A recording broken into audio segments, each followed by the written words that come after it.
Accusations there's another Greenbelt-style scandal to uncover here at Queen's Park. This one involves the Ford government's expansion of urban boundaries, and the opposition wants the Auditor General to investigate again.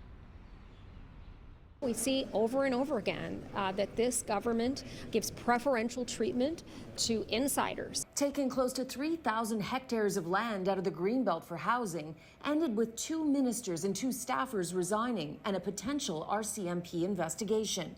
But on the very same day the Ford government announced the Greenbelt land swap almost a year ago, it also expanded Ottawa and Hamilton's boundaries by almost 3,000 hectares combined, overriding city councils and turning agricultural land into land that could be developed for housing. It's like Greenbelt 2.0.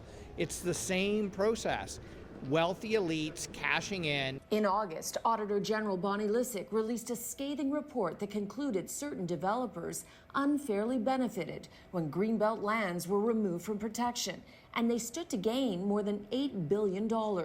Her 10-year term ended shortly after, and now both the Liberals and the NDP are asking the acting Auditor General, Nick Stavropoulos, to investigate the change in land boundaries. Many of the same developers that were going to benefit from the Greenbelt grab stand to benefit from some of these other deals as well.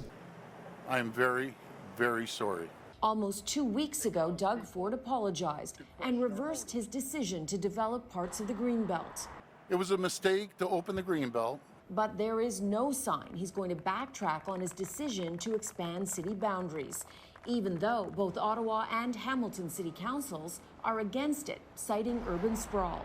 In a statement to CityNews, a spokesperson for the new housing minister wrote, "The province has and will continue to take decisive action that ensures municipalities are properly prepared to meet their housing targets." There's definitely a lot of stink. This 37-acre farm in New Orleans, Ottawa, is in Liberal MPP Stephen Blaze's riding.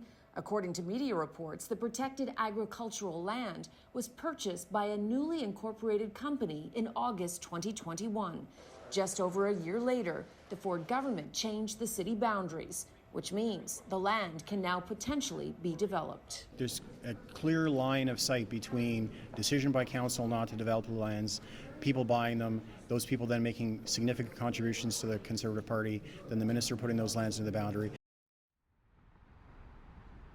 The new Minister of Housing was dogged by Greenbelt questions in the legislature today. As much as the Ford government tries to change the channel on the scandal, it keeps resurfacing.